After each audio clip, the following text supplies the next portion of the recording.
April 2025க்கான admission வந்துட்டு ஏற்கனவே ஓப்பனில் இருக்குன்னு நம்ம சொல்லிட்டோம். இப்போ நீங்கள் ஸ்க்ரீனில் தெரியிட்டு பார்த்தீங்கன்னா டிப்ளமோ கோர்சஸ் அவைலபிலிட்டி.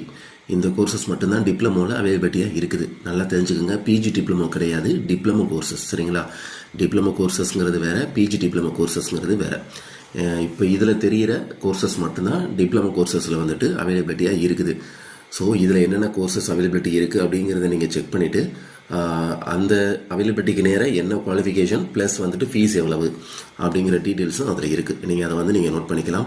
சைவ Siddhanta, communicative and functional English, French, yoga, child care and creche management, dietetic management, computer application, astrology and astrophysics, school administration, physical culture, digital process, prepress, catering operation, front office and accommodation management, food and beverage service, water quality assessment, medical laboratory technical and management, forensic biology, recombinant DNA technology, human genetic disorders, plant tissue culture and nursery technology, computer animation. So இந்த courses மட்டும்தான் இருக்குது.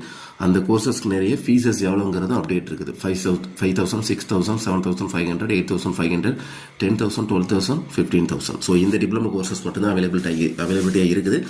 நீங்கள் admission போடணும்னு நினச்சிங்கன்னா online மூலமாக spot admission centre மூலியமாகவும் admission போட்டுக்கலாம். எல்லா ரிலேட்டட் வீடியோவும் அவைலபிளாக இருக்குது.